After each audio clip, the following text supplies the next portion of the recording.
ये कहानी उत्तर भारत के एक छोटे से कस्बे धनपुर की है, जहाँ छोटी गलियाँ, पुराने मकान और सादगी भरा जीवन आज भी लोगों के दिलों में जिंदा था। इसी कस्बे में रहता था शिव प्रसाद शर्मा, एक ईमानदार, मेहनती लेकिन साधारण आमदनी वाला सरकारी कर्मचारी। शिव प्रसाद की पत्नी सुमित्रा एक गृहिणी थीं, जिन्होंने अपना पूरा जीवन घर और बच्चों को ही अपनी दुनिया बना लिया था।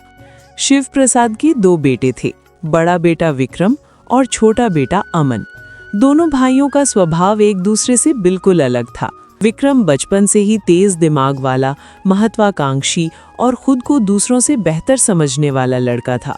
वो हमेशा बड़े सपने देखता और अक्सर कहा करता, मैं इस छोटे से कस्बे में नहीं रहूंगा, मैं शहर जाकर एक बड़ा आदमी बनूंगा। वहीं अमन शांत, सरल और भावुक स्वभाव का था। वो अपने पिता के कामों में हाथ बटाता, माँ की हर बात को ध्यान से सुनता और जरूरत पड़ने पर दूसरों की मदद करने से कभी पीछे नहीं हटता। सुमित्रा दोनों बेटों को बराबर प्यार करती थी, लेकिन समाज का रवैया अलग था। रिश्तेदार, पड़ोसी और जान पहचान वाले लोग हमेशा विक्रम की तारीफ करते और अमन को हमेशा कम समझते। अमन तो बस एक सीधा सादा सा लड़का है, वह कुछ भी बड़ा नहीं कर पाएगा, देखना। ऐसी बातें अमन ने बचपन से सुनते सुनते खुद को चुप रहना सिखा लिया था। समय धीरे धीरे बीतता गया। शिव प्रसाद ने अपनी छोटी सी जमा पूंजी और थोड़ा सा कर्ज लेकर अपने बड़े बेटे विक्रम को शहर पढ़ने के लिए भेज दिया। विक्रम शहर जाकर पढ़ाई करने लगा, पर अमन ने अपनी पढ़ाई बीच में ही छोड़ दी और पिता के साथ काम करने लगा, ताकि घर की जिम्मेदारियां संभाली जा सके। एक दिन शिव प्रसाद ने अमन से कहा, बेटा, मुझे पता है तुझे पढ़ाई का बहुत शौक था, लेकिन तूने मेरे लिए अपने सपने कुर्बान कर दिए। अमन हल्की सी मुस्कान के साथ बोला, पिताजी, सपना वही अच्छा होता है जो अपनों के चेहरे पर मुस्कान ले आए। कुछ साल बाद विक्रम को एक बड़ी प्राइवेट कंपनी में एक अच्छी सी नौकरी मिल गई। जब विक्रम घर आया तो मोहल्ले वाले कहने लगे, देखो, यही होता है असली होशियार बेटा, जो अपने सपनों के पीछे निकल पड़ता है, बड़े शहरों में नाम कमाता है और पूरे खानदान का सिर गर्व से ऊंचा कर देता है। लेकिन इसी बीच किस्मत ने अचानक करवट ले ली। शिव प्रसाद अचानक गंभीर बीमारी के शिकार हो गए। इलाज में बहुत पैसा लगने वाला था। डॉक्टर ने साफ शब्दों में कहा, इलाज बेहद महंगा है और जरा सी भी देरी हालात को हाथ से निकाल सकती है। अगर अभी तुरंत इलाज शुरू नहीं किया गया तो स्थिति कभी भी बिगड़ सकती है, लेकिन सही समय पर कदम उठाया गया तो शायद उनकी जान बचाई जा सके। घर में तनाव फैल गया। सुमित्रा फूट फूट कर रोने लगी। अमन बिना देर किए इलाज के लिए तैयार हो गया। जब विक्रम को खबर दी गई तो उसने कहा, अभी मेरे करियर का सबसे अहम दौर चल रहा है। मैं अभी अभी अपने पैरों पर खड़ा हुआ हूँ। इतना बड़ा खर्च उठाना इस समय मेरे लिए संभव नहीं है, और अगर मैंने अभी सब कुछ दांव पर लगा दिया तो मेरी पूरी मेहनत और भविष्य दोनों खतरे में पड़ सकते हैं। अमन विक्रम की बात सुनकर चुप रह गया। अमन गांव के साहूकार के पास कर्ज लेने के लिए चला गया।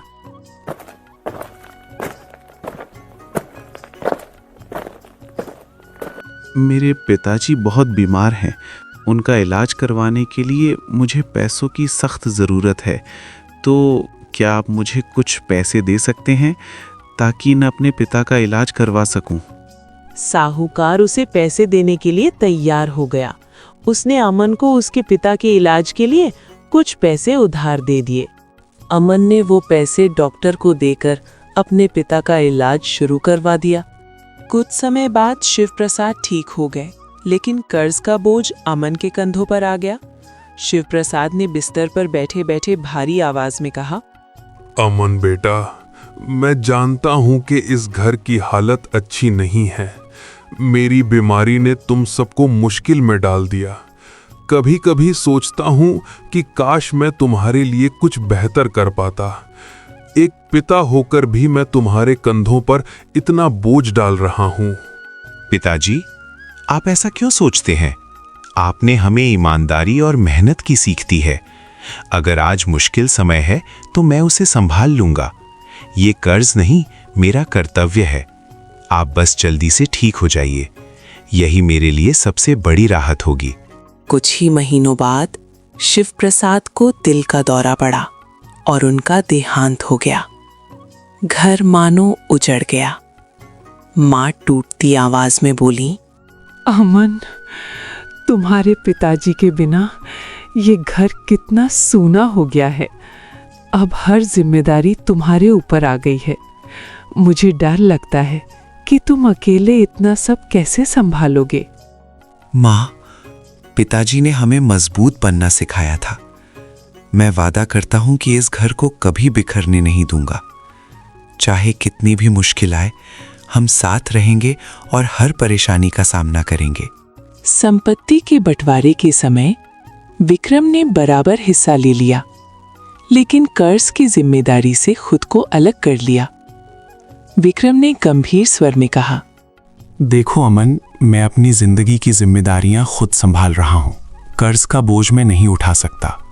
जो हिस्सा मेरा है मैं वही ले रहा हूं। बाकी तुम जैसे ठीक समझो वैसा करो। अमन ने शांत लेकिन गहरी आवाज में जवाब दिया, भैया, मैं आपसे लड़ना नहीं चाहता। अगर आपको लगता है कि यही सही है तो ठीक है, मैं कर्ज चुका दूंगा। मेरे लिए परिवार की शांति सबसे ज्यादा मायने रखती है। अमन ने कोई विरोध नहीं किया और कर्ज चुकाने की पूरी जिम्मेदारी अपने ऊपर ले ली। समय एक बार फिर बदला।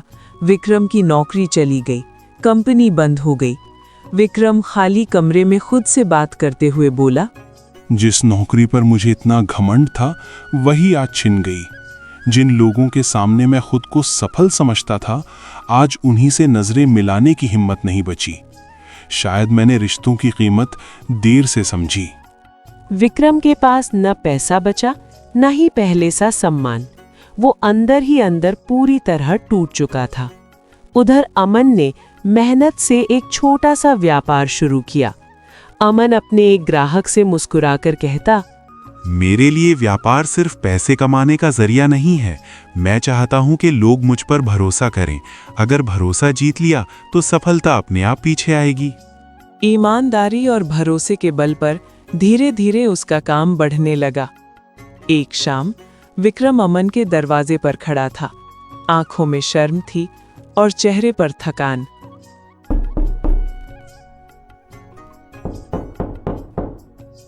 अमन, मुझे नहीं पता कि मैं किस हक से तुम्हारे पास आया हूं। मैंने हमेशा अपने बारे में सोचा और तुमसे दूरी बना ली। आज जब मेरे पास कुछ नहीं बचा तो सबसे पहले तुम्हारा ही ख्याल आया। अगर हो सके तो मुझे माफ कर देना। अमन ने भावुक होकर कहा, भैया, रिश्ते हिसाब किताब से नहीं चलते। आपने चाहे जो भी फैसला लिया हो, आप मेरे बड़े भाई हैं। ये घर आपका था, है और हमेशा रहेगा। हम फिर से शुरुआत करेंगे, इस बार साथ साथ। आज दोनों भाई साथ साथ काम करते हैं। विक्रम ने अपना घमंड छोड़ दिया और अमन ने कभी बदले का रास्ता नहीं चुना। कहानी हमें यही सिखाती है कि अगर कर्म सच्चे हों तो वक्त खुद इंसान को उसकी सही जगह तक पहुंचा देता है।